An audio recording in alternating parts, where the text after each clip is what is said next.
This Miami Grand Prix 2024 Betting Picks edition of the F1 Gambling Podcast here on the Sports Gambling Podcast Network is brought to you by Underdog Fantasy. Play their fantasy pick'em for a chance to win 100x in NBA, MLB, MMA, NHL, golf, NASCAR, F1, and more. Sign up today at UnderdogFantasy.com using promo code RACESGPN to get a 100% deposit match.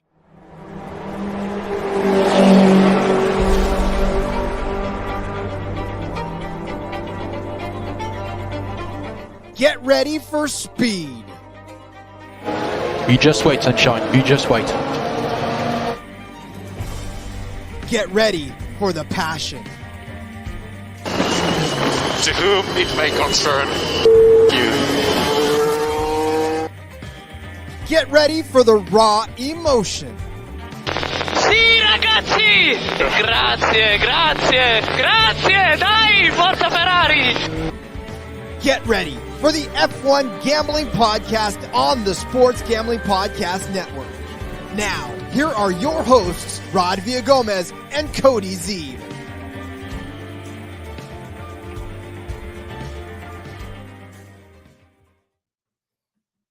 Welcome in, everyone, to another episode of the F1 Gambling Podcast here on the Sports Gambling Podcast Network. He's Cody Z. I'm Rod Villagomez, and bienvenido a Miami, ladies and gentlemen. It is the Miami Grand Prix. We are back on the United States soil on F1 tracks. And listen, what better way to come back to the United States than to beautiful Miami, Florida, and race some F1 cars, Cody. This is why they take a week off, because they have to travel clear across the globe to get to the other side of the world. Rod, I'm in Aston Martin. You steered straight into victory lane. Thank you very much. Fernando Alonso, 66-1 last week. Woo! 2 weeks ago, whatever it was. I don't care when it was. Let's fucking go. Okay, sorry, had to get that out of the way.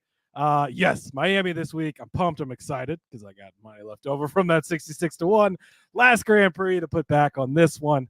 But yeah, it's fun to have F1 in the United States. Obviously, we know we get 3 Grand Prix these days.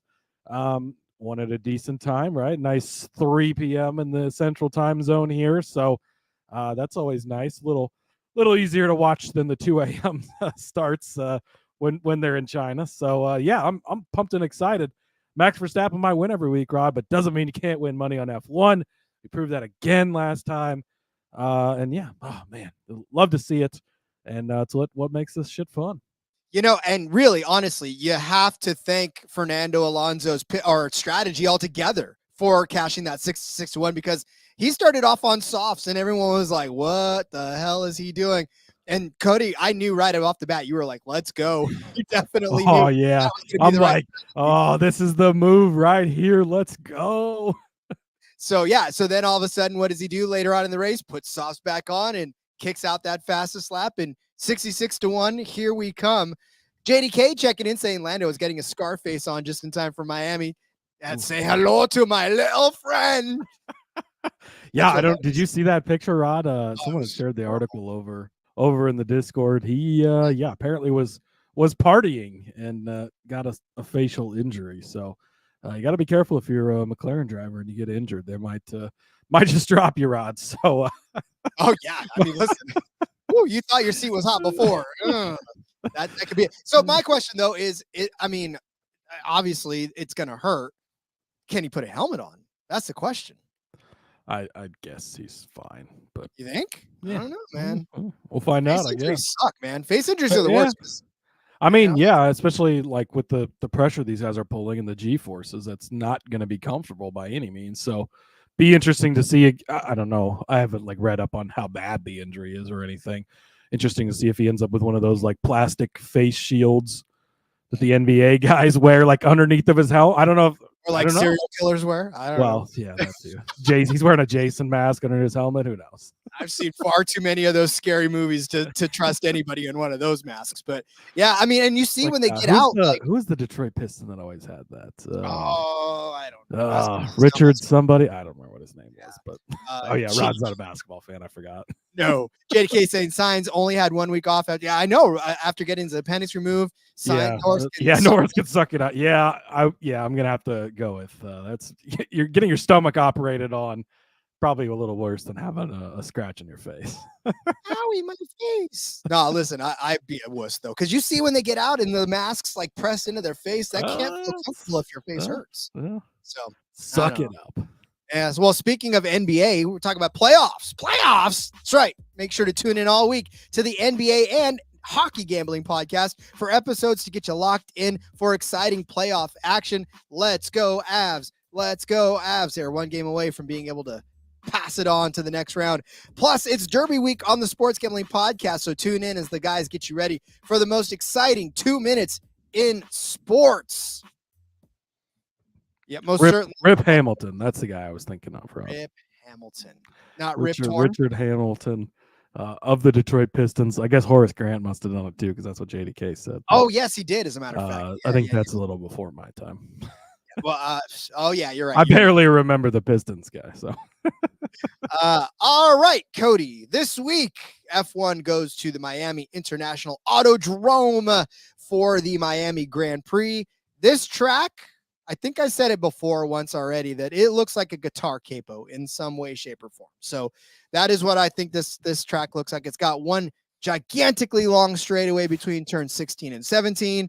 It has got a total of 19 turns, right? And we got 3 DRS detection zones right there before turn 16, and then between turns 8 and 9, and then again between turns 17 and 18. It's going to be a fast straightaway, right? This is a drag race down that backstretch. So that's sector 2, or sector 3 rather, it's a pretty long track race.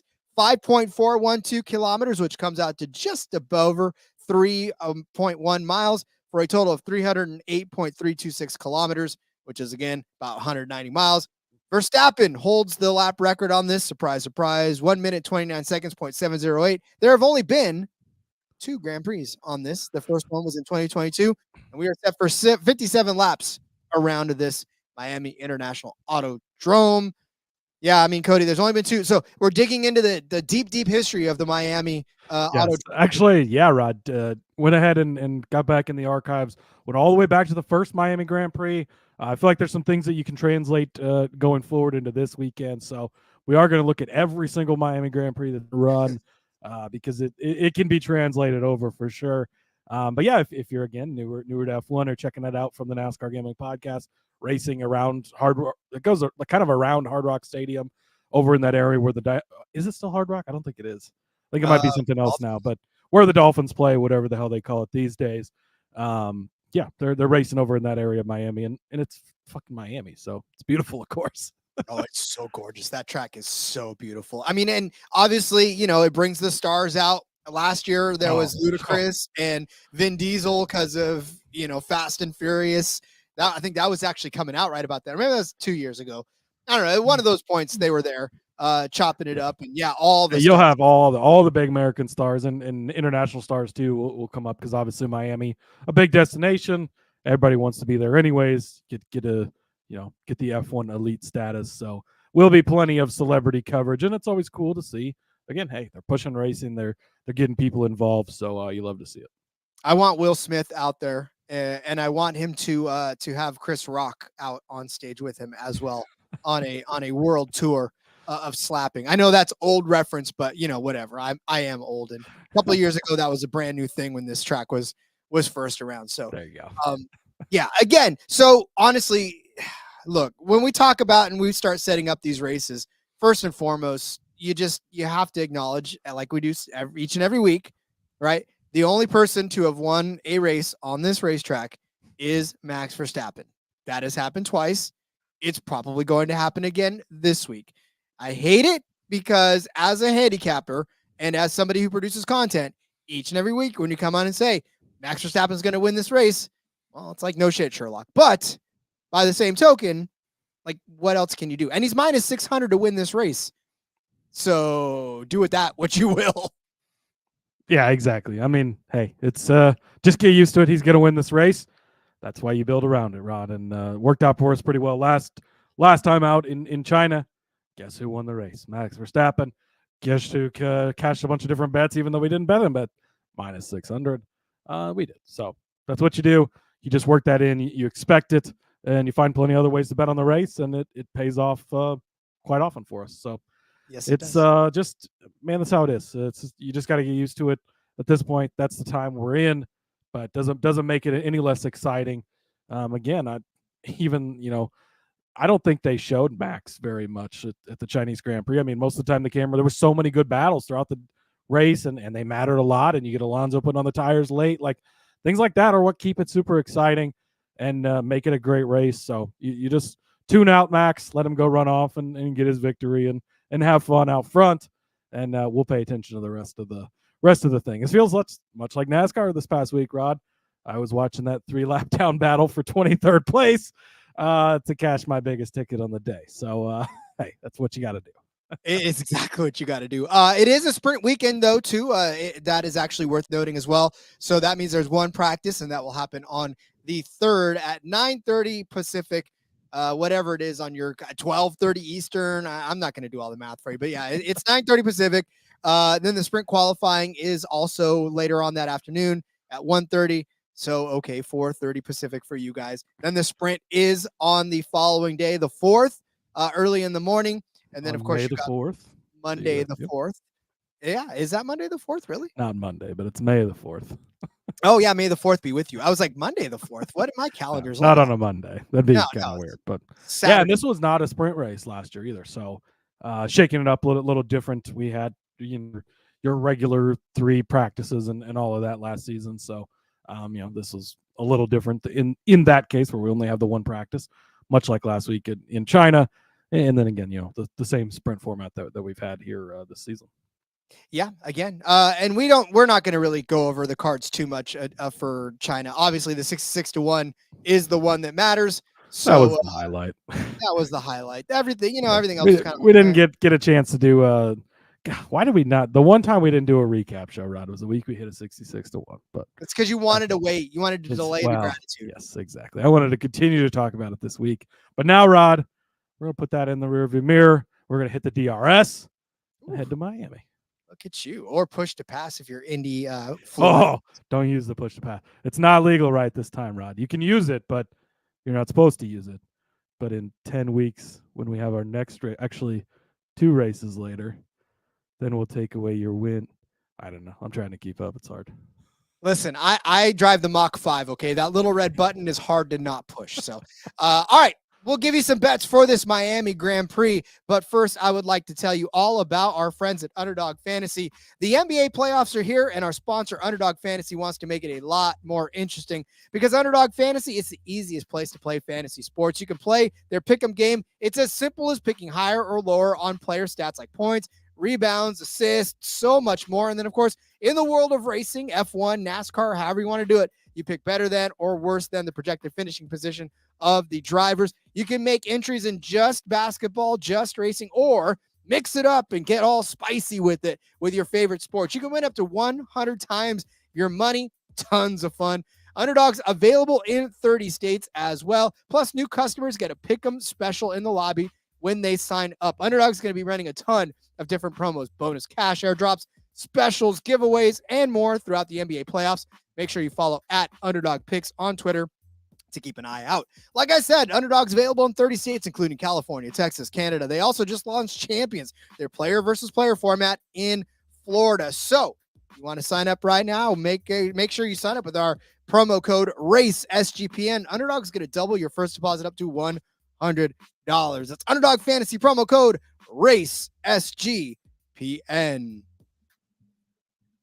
Can't wait to make Underdog plays for this F1 because again, it's kind of a little easy to pick these ones. Max Verstappen over a half. Okay, better than over a half. I've noticed they've changed it recently where it's usually fastest lap. They don't give him to win anymore because they realize that was a pretty stupid thing to have on there.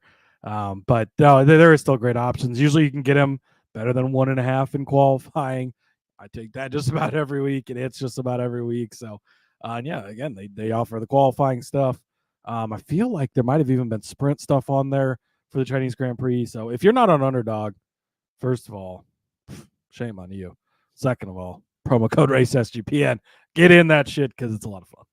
Yep, and the bosses definitely notice when you use that promo code, so it gives good juju to us and to you as well. Yeah, So. we got our own show specific or shows. It's encompassing to the show and the NASCAR show, of course. But so when you sign up, they get a little hey, you signed up because of Rod and Cody, and we appreciate the positive reinforcement.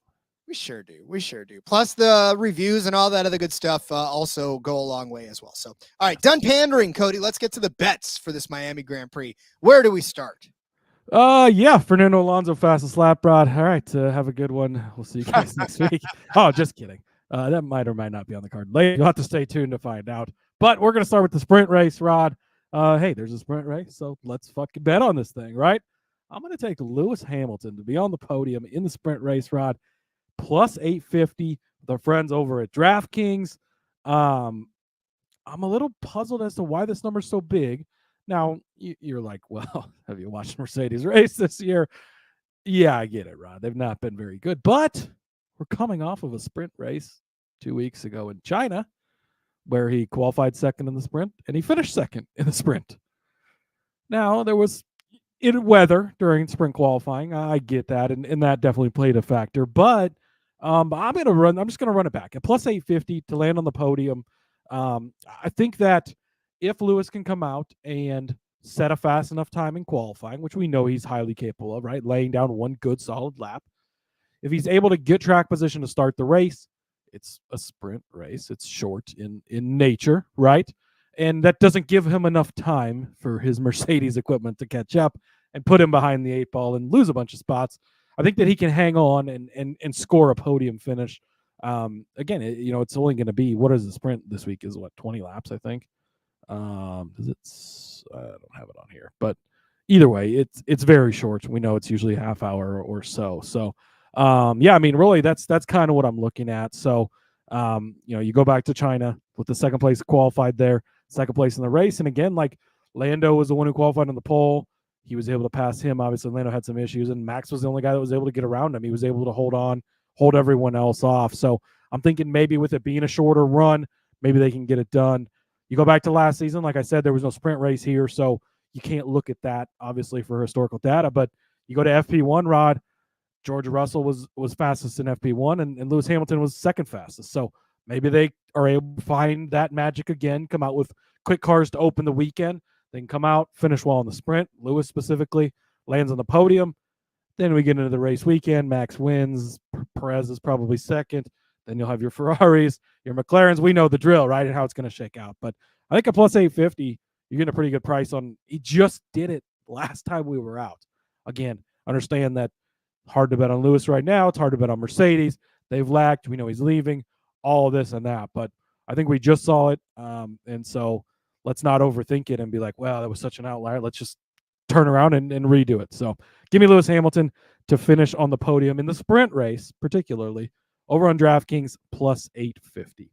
Yeah, and plus 850 is such a fantastic get for him. I mean, we so forget that he was the most dominant driver. He was the Max Verstappen of his time, right? With all the championships, all the race wins.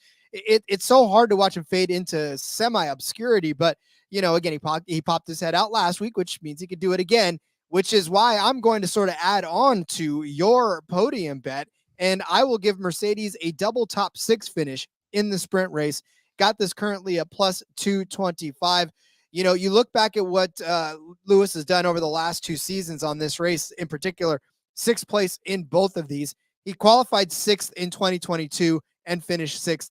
And then in 2023, qualified 13th and finished 6th. So he moved up through the ranks. Now, granted, he doesn't have a whole lot of time to do that in the sprint race if he does have a bad qualifying effort in the sprint qualifying, but you got to hope that maybe he can qualify somewhere inside of the top 8, pass a couple cars, get into 6th place. Maybe he qualifies 6 again, finishes 6 where he started, because we know not a lot of passing goes on in these sprint races.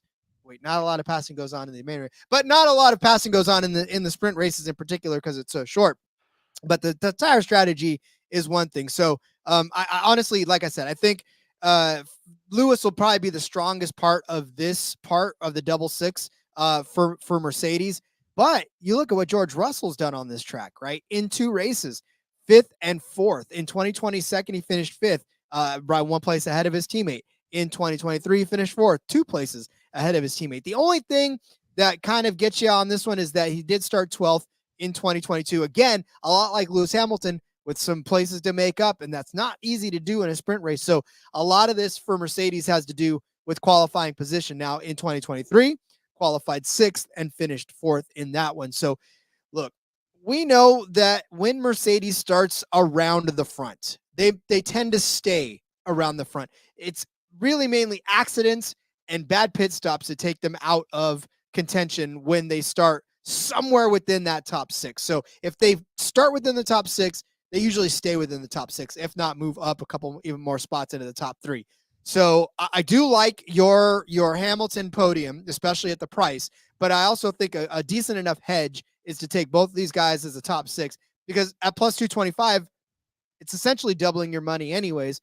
And if Lewis happens to just accidentally finish 4th and Russell finishes in 6th or 5th, right, you cash this one. But if Lewis finishes 3rd and Russell finishes in 6th, then you're super rich at that point, because you got the 850 for Lewis on the podium and the Mercedes double top 6 at plus 225. Yeah, I like it. And again, you look at Mercedes' body of work this year in all the Grand Prix. They've actually not had a double top 6 in any of them, the main races, but we're cutting this down. We're just doing the sprint race. If they can get those good qualifying efforts, we think that they can get it done. Nick Fortune checking in the chat. His evening is now complete. Bedtime story for him. He gets to listen to Rod and Cody in the evening hours. Hey, you're one of the few that share that opinion actually right now. So I want to go on record as saying thank you, Nick, for sharing that with me, because I need that tonight. That and this. The haters mean you've made it, Rod, which we know you have. I'm just lucky to be here. So yeah, like Nick, I'm glad I get to hang out with you this evening. Amen. All right, Cody, where are we going next? Yeah, next up for me, Rod, I am going to jump over to Yuki Tsunoda points finish plus 175. This is and this is in the, also just one quick note. Let's back up, but throw it in reverse real quick. If you're betting the points finish in the sprint, again, it's only 8 positions, not 10. So keep that in mind when you go to place those bets. Like to give that reminder out, because I know that's been a point of contention before, because it's obviously 10 in the regular race, but it's only 8 in the sprint race. So sprint race done, complete. We're now on to the main event. This is where I'm going to take Yuki Tsunoda to finish in the points, which would be a top 10 finish. Plus 175, Rod. Look, Yuki Tsunoda's actually kind of been pretty decent here lately, and he's been getting it done. Not the guy that I thought was going to be the V-car better driver. My guy Danny Rick is letting us down a little bit, but Yuki's been picking up the slack. Go back and you look at every single Miami Grand Prix in history, Rod, and he's got an average finish of 11.5 in both starts, of course, in the 2 Grand Prix we've had here. 11th last season after a 12th the season before. So if you like trends, 12th, 11th, maybe he'll finish 10th this year. So I like that. But the point being, he's been right there and he's in the area, right? With these points finish numbers, we know the top of the board is very juiced up, and you're just getting ridiculous numbers. So you've got to find some guys farther down there that offer you some good odds, that have a good chance of getting in here. I think that Yuki is one of those guys. Had a DNF at China, but Rod, prior to that, 10th place at Japan, 7th place in Australia. So 2 of his last 3 here, if it hadn't been for the DNF last week or last race, of course, in China, he's got top 10 finishes, points finishes in the 2 previous races. So give me some Yuki Tsunoda to finish in the points. And then also, Rod, Fernando Alonso made me some money last time out. So, of course, I'm going to find a way to get back in on him. I'm going to take him to finish on the podium. He's 10-1 over on Bet365. Also going to take him to finish in the top 2. A little bit of a double up opportunity here for Alonso. 22-1. That's on DraftKings, Bet365, multiple places that you're able to find that, Rod. So let's go back and look at last season. 3rd place. So that was on the podium, 10-1, right? Now, is this the same Fernando Alonso that we saw at the beginning of last season? Maybe not completely. By the way, he did just sign a contract extension, so he's going to be around a little bit longer, right? He's kind of riding that momentum off of being mentioned in Taylor Swift's song and being able to say, yeah, been there, done that, right? So, and now he gets to come back to America and show everybody, hey, Travis Kelce, look what I did. So there you go. But so yeah, third place last season. He was impressive at China. He started third and ran great in the sprint race before he ended up getting in that wreck. But then he looked okay in the main event. Obviously, the strategy kind of didn't go in their favor. That's when he put on the softs. Thank God he did that. Hits the big bet for us. So you like to see that. Sixth place at Japan, fifth at Saudi. So it's not like he's been out to lunch, right? He's not finishing 8th or 10th. I mean, he's in the conversation, right? And we know the 2 Red Bulls are going to be tough, and it's likely going to be a Red Bull 1-2. But we know that they're also not immune, and Checo can come out and throw. Checo especially can come out and just have a bad qualifying day. And all of a sudden he's starting 16th on the grid because he got bounced in Q1, and he's going to have to make it out. And he'll find his way to the top 5 still, get a good solid finish, but maybe he doesn't get in the top 2. Maybe it opens up another podium spot. Or if he does finish on the podium like he did last season, well, Alonso still finished on the podium with them. Really, Red Bulls, the 2 Ferraris, those are your biggest competition. And then Alonso's kind of in that next group, right, with the McLarens and the Mercedes kind of behind that even. So I think at 10-1, you're getting really good value on Alonso to finish in the podium. And if you're going to take that, why not throw some on the top 2 finish? Maybe he gets it done. We saw it how many times last season. We know he still has it in him. The Aston Martins aren't bad. I mean, even Lance Stroll gets some decent finishes here and there. And Alonso always is in competition, it seems like. So love some Fernando Alonso this week. Podium 10-1, top 2 at 22-1. And then again, Yuki Tsunoda to finish in the points plus 175. It's good to see that guy could shake it off. Definitely good to see him be able to rebound and do well for himself after all. Maybe he'll be feeling 22 this weekend, Rod. Who knows? All right. Hey, I have a 10-year-old daughter, so I know a lot of Taylor Swift songs. Well, listen, I guess thankfully for me, both of mine don't go down that road. My daughter does not make friends easy because she listens to the Doobie Brothers. And that's my youngest. She raised them right, Rod. Walks into the room and says, "You guys don't listen to the Doobie Brothers?" And like, who the hell are the Doobie Brothers? I'm like, oh, that's your guys' parents' fault for not teaching you the Doobie Brothers. But, all right, so my next bet is also on the main race itself. You want to talk about going off the rails? Listen, for all the double podiums that there is, right? I mean, honestly, we know that Red Bull's double podium number is ridiculously juiced. It's like last time I saw it was like minus 200, minus. I think I saw like a minus 190 out there. Did you really? Good for you. Honestly, Rod, that might be tempting. I don't like to give out that juiced of bets. Me either. On the show because it's. I mean, sometimes you got to go certain play, but I'd probably just take that if I was you. Yeah, me too. But I will go ahead and add on, just in case, a double Ferrari podium at plus 450. If you look back this season, there has been a Ferrari on the podium at least every single race in this season, right? There's been at least one Ferrari. And also, there's been another Ferrari lurking around the outskirts, right? In Bahrain, it was Carlos Sainz that was the 3rd place Ferrari. Charles Leclerc was the 4th place Ferrari. In Saudi Arabia, Charles Leclerc on the podium. Now, of course, in this instance, I think Bahrain was the race where I'm trying to look for the second Ferrari. They all run together. But yeah, so anyway, Charles Leclerc on the podium there in Bahrain, or in Saudi Arabia rather. And then in Australia. Well, Saudi was Bierman, remember? Yeah, that's what I'm saying.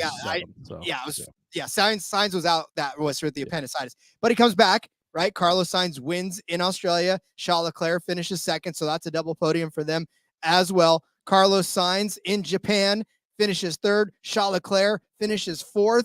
So this is not necessarily to say that I think. And then of course you look at China. Charles Leclerc finished 4th. Sainz finished 5th. So they finish pretty much back to back with each other. Either one, I'm not even going to try to pick which one is going to have the better finish. I'm just saying that if something happens to Sergio Perez, I mean, Lando Norris snuck his way into the 2nd place there in China. But again, he may not even be in this race. He may be, phased out of it. So we may not see him. But again, if it's the Red Bulls, it's the Ferraris, and they're right there with each other. They're intermingle. They mix, they match, and when they all run together, they all run together.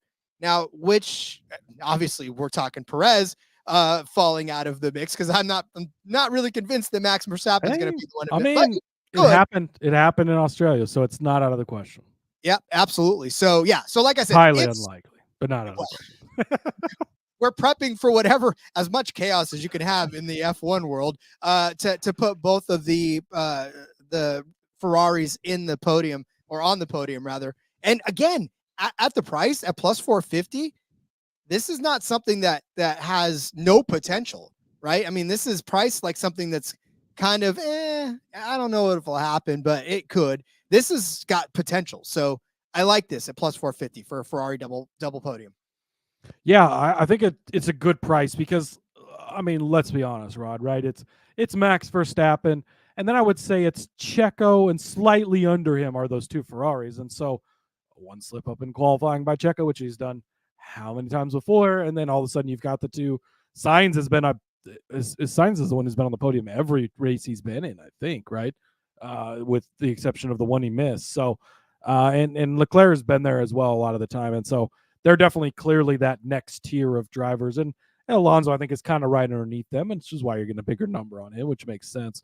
But yeah, I like it. I think that it's definitely possible.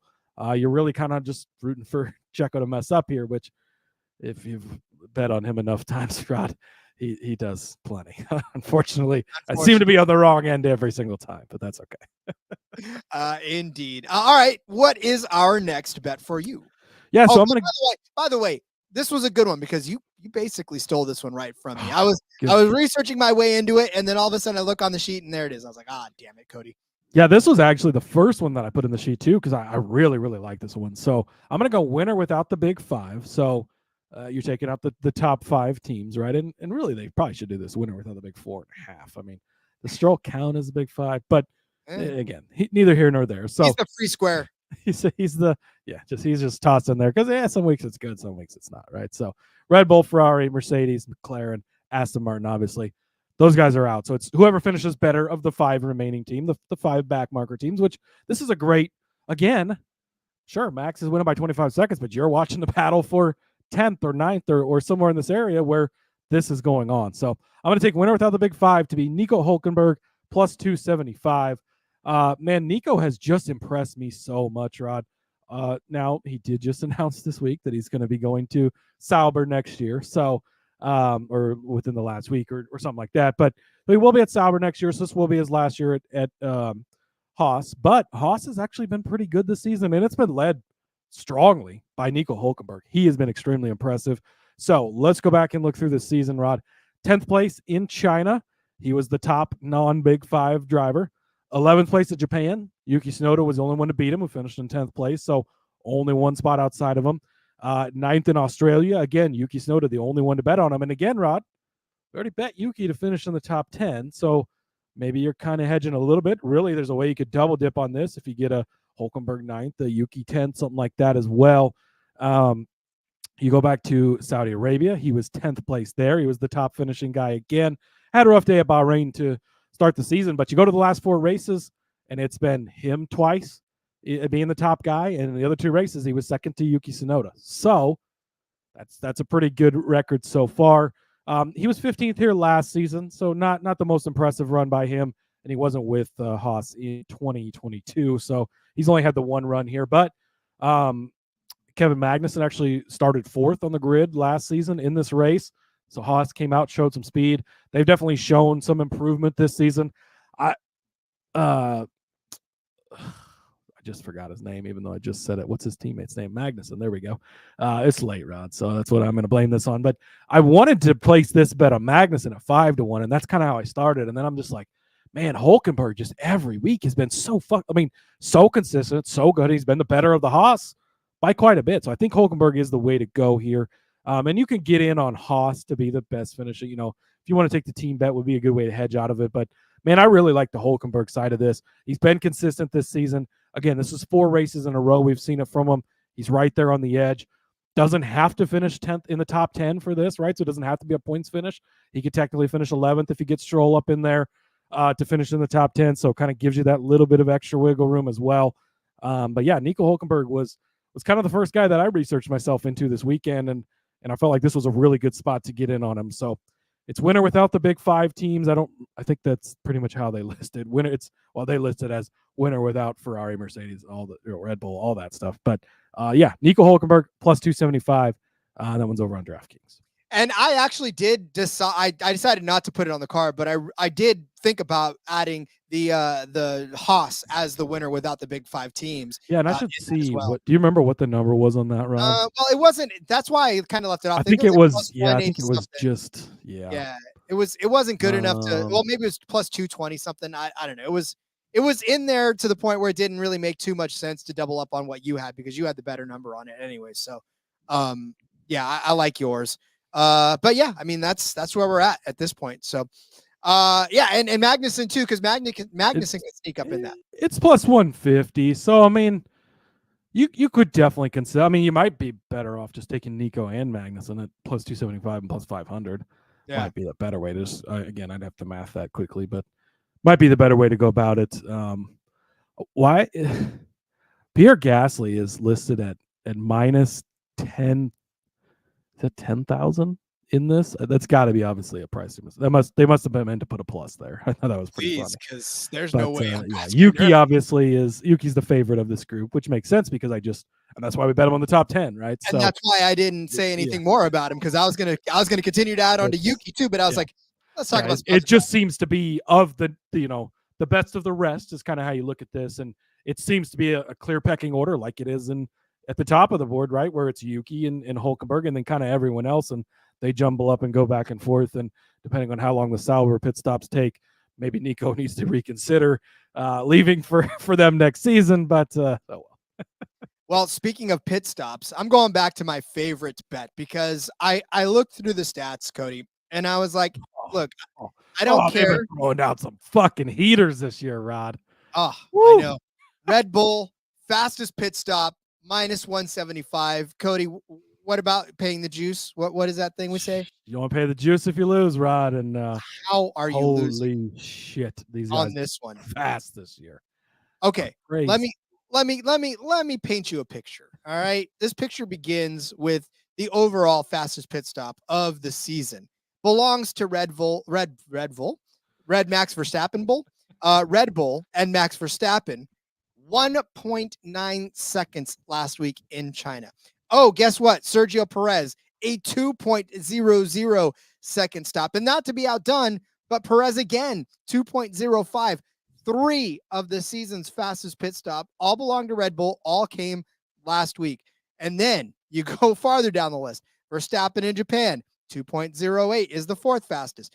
Sergio Perez in Australia, 2.10, 5th fastest. Sergio Perez in Japan, 2.13. Sergio Perez in Japan again, 2.16. Max Verstappen in Japan, 2.7.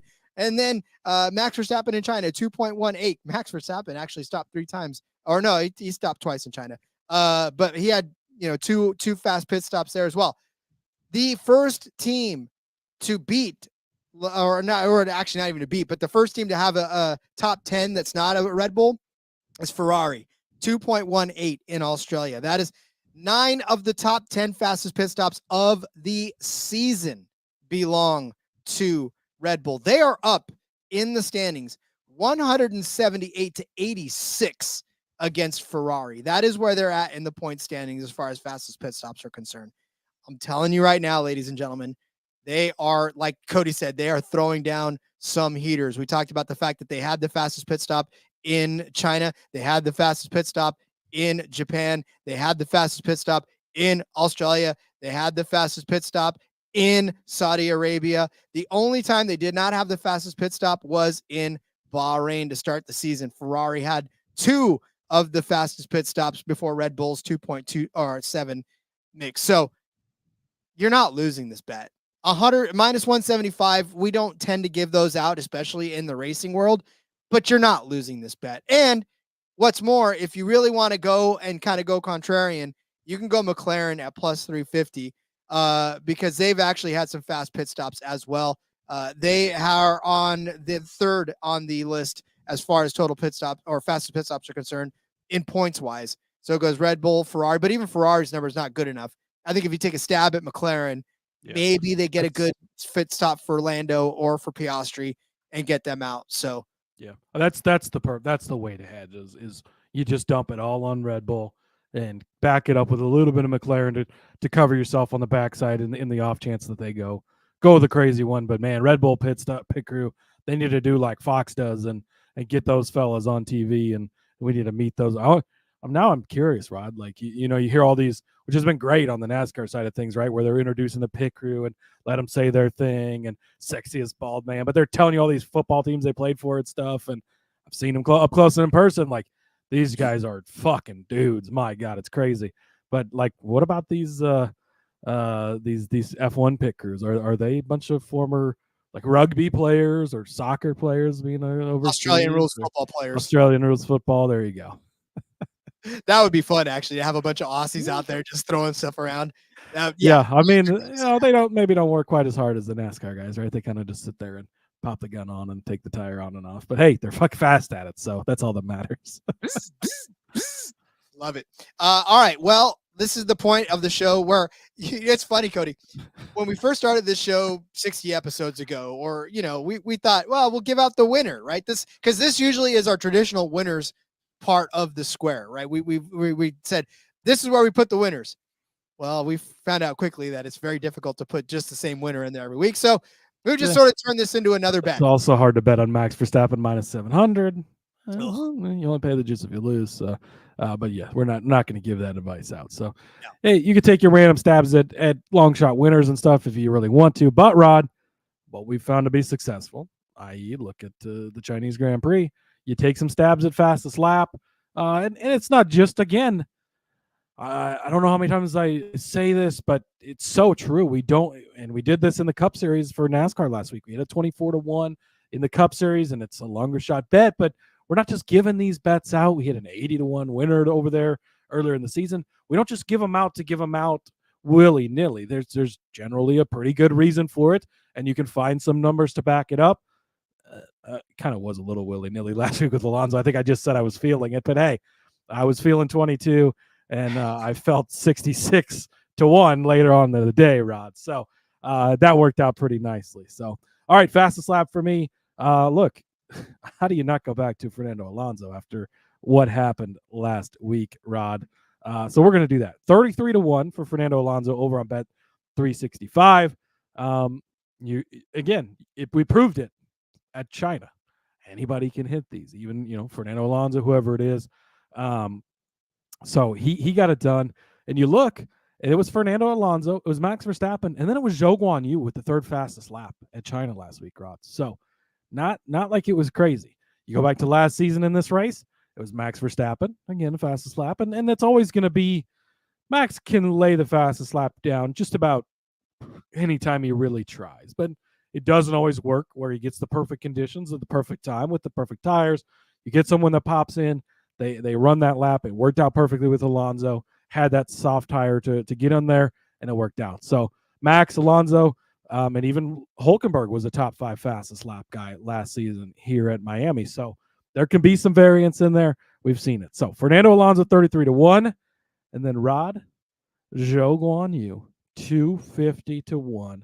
Bet 365. Calling my shot right here on Zhou Guanyu. He's popped up and done this multiple times. I think we saw him get 2 fast laps last season. He's been like top 2 or 3 multiple times throughout time of this podcast where I continue to look at the fastest laps and I'm like, God, he just keeps popping up. Like you're not seeing that much from him on the racetrack. I mean, he's not, but he can go out there and lay down a fucking fast lap if you want him to. And I think 250-1 when he was the third fast lap guy last time we were out at China. Come on, Rod, give it to me. Zhou Guanyu 250-1 fastest lap. Fernando Alonso 33-1 fastest lap. Those are my long shots of the week for you. Really, they're all long shots for me this week, Rod. Plus 175, and there was my non-long shot, but feeling good after how China treated us, and I think that Miami will treat us well as well. You are feeling the flow. It's circular, right? It's all in the hips. All right. So listen, I can't argue with you on fast laps. It's a lot like winning car numbers in NASCAR for me. You can't argue with that. For me, I can't argue with that for you. And wouldn't it be fun for Zhou Guanyu to just throw a set of softs on at the end of the race and say, "I got him going. Let's go." It just works out where he ends up in the right, and it's like, let's go grab a fucking point here. We know we can do it. Track conditions are perfect. We've got the thing. Love it. Yep, me too. All right. Well, listen, I'm feeling a podium finish for Carlos Sainz. We talked about him earlier in the show as far as all of his accolades go, and especially this season, right? I mean, he's the only other driver outside of Max Verstappen to have won a race in this season, and he's been in the podium more than he hasn't. So plus 135. If you're still getting Carlos Sainz at plus money for a podium finish, I know it's not like the sexiest of numbers. It's still kind of in that range of like, but again, plus 135 on any other sport would be a hell of a bet, right? If you're talking about hockey or football or whatever, you're talking plus 135, you're grabbing that because especially in this instance where Carlos Sainz lives either in or outside of the podium, like this has a chance of hitting. If you got a better than 50-50 chance of hitting this and you're getting this at more than plus 100, I'd say that's a pretty decent bet to make. So plus 135 for Carlos Sainz to be on the podium. And then I'm going to go ahead and sprinkle out. I know this is the hometown race for Logan Sargent. I get it. Well, hometown, but home state, I suppose, if you want to go that way. And home country, and basically Logan Sargent's at home. However, he's not going to get that Yuki Tsunoda home bump, Rod. He does not get that Yuki Tsunoda home bump. And the problem with that is just the simple fact of the matter is he hasn't been finishing well. In fact, if you look back at all the races, Logan Sargent has been the lowest or the last qualified driver in more than half. So that kind of tells you right there that he hasn't been running well all season long. And unfortunately for Logan Sargent, it hasn't gotten any better. It's not that he can't do it, I don't think, because he's shown some, he's had a top 12 finish at one point in his career. He's had pretty decent runs, but something always jumps out to get him. Something always happens. And then all of a sudden, here we are talking about Logan Sargent not being able to run well or getting lapped or, whatever is the case. So it's sad because you feel bad for Logan Sargent. You want him to do well in his home race, but he's pretty much just probably not going to do well in his home race, unfortunately. And he didn't do very well in last year's home race either. He finished dead last, a lap down, right? He was, by all rights and accounts, the last qualified driver on the track because he was there and he finished as a qualifier. But, he did finish 16th in 2022, and he was only 2 drivers away from being the last. It was Nico Hülkenberg and Valtteri Bottas who were the last 2 on that one. So, yeah, it's not that I don't think he could do it, but I think he's probably gonna be a back marker again. And then, since I just mentioned Valtteri Bottas's name, he's at 18-1, Cody, for the last qualified race car driver.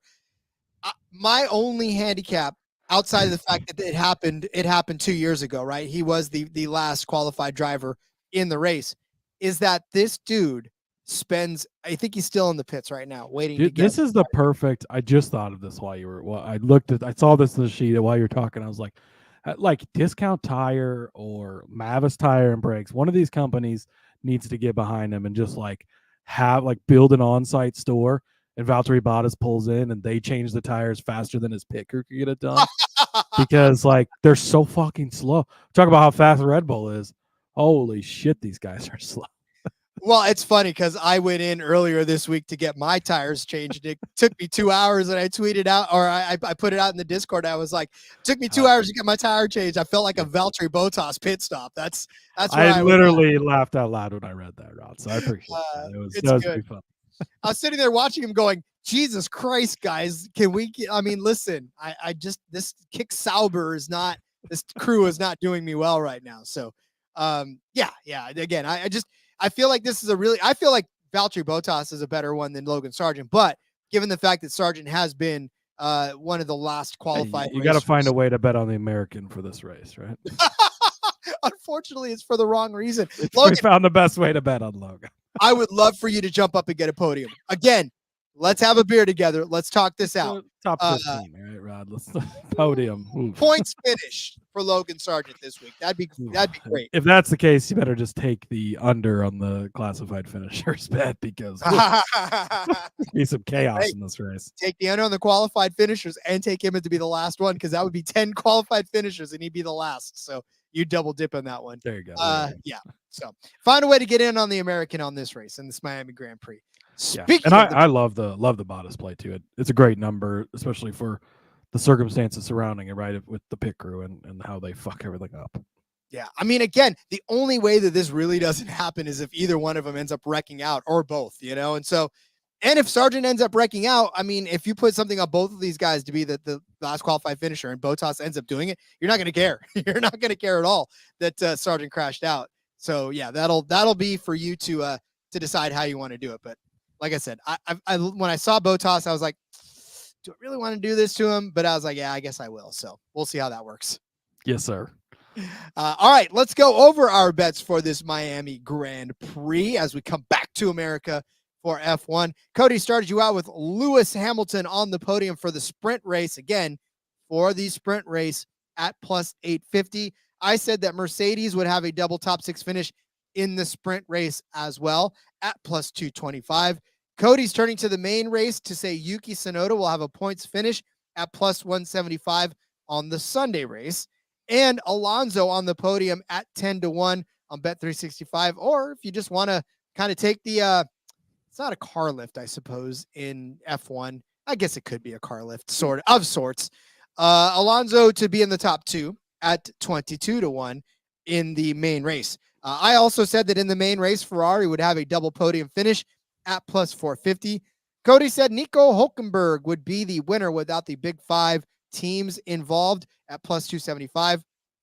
Look, I said if it ain't broke, don't fix it. Red Bull fastest pit stop minus 175. And if you really do want to fix it, then McLaren at plus 350 would be a decent hedge.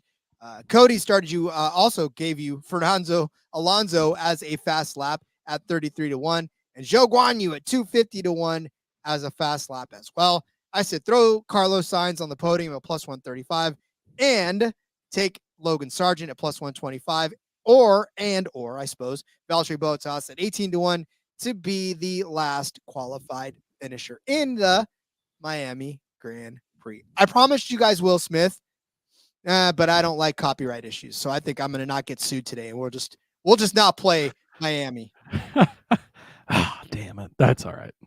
Sorry. I'm already in enough trouble on the internet. I don't want to get in trouble more. Way to go, Rod. Jeez, this is why we can't have nice things. Well, if next week... By the way, that's a Taylor Swift song, too. Yeah, I know. If next week the F1 Gambling Podcast is hosted by somebody different, Cody Zeeb will have a new co-host. You'll know why. I hope not. All right. Okay. Well, then again, keep an eye out. May 3rd will be the sprint, the practice, and then into the sprint festivities. So that will be where that race begins. Look, I'm just excited to watch it again.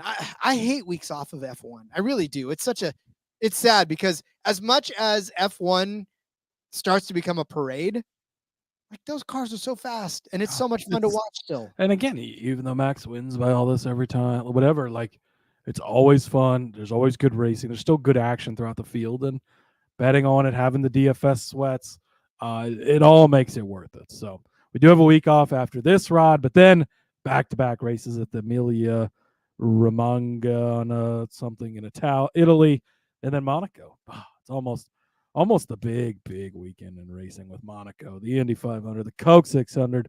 Looking so. It's the month of May, Rod. I know it's April right now, but this is for a race in the month of May. It's a great race. Great month for racing. It's gonna be May. JDK saying, I know I'm way behind, but I work with a guy from the UK. One of his buddies works in the pits for Williams. Oh, cool. At least you didn't say Kick Sauber. Also trains MMA. See, there you go. That's what we're talking about. These guys are buff. That's why I could never be a pit crew guy. I could be the cheerleader in the pit crew. Go, guys. You got this. Yes, go. But other than that, no. I would love to see that, Rod. Go ahead and get a little, you need to get a Kick Sauber cheerleading outfit. And we'll see. We need to see a video of you cheerleading them on while they're making the next Valtteri Bottas pit stop. Yeah, I may need to pick a new career, so that doesn't sound all that bad to me at this point. So, all right, Cody, let's get out of here before I'm canceled. Let everybody know where they can find you on social media outside of the safe confines of this podcast. Yes, follow me on the X at Husker_Zeeb. Find all my stuff over there. Again, if you're listening to this on the F1 Gambling podcast feed or wherever you're listening, if you want to check it out over on YouTube, we are over there at the NASCAR Gambling podcast feed. And yeah, we go live for these episodes as you heard us interacting with the chat. So make sure you join us on the next one by clicking the bell. Please do. Follow me on Twitter at RJ Villagomez for as long as it's up. I may cancel it pretty soon. But in the meantime, you can find everything I got going on, whether it's here, whether it's Sportsbook Review, in between media as well. So much fun to be talking F1 with you guys. I needed this tonight. So thanks, Cody. Thanks, all you guys, for hanging out with us as well. Thanks for listening to each and every one of you. Like Cody said, go ahead and leave that review. Let everybody know that you love this show because we love you as well. All right, let's enjoy Miami. Let's cash some bets. Catch us in the Discord on the F1 channel. So until then, everyone, let's go racing. And Benito, Ami, and let it ride.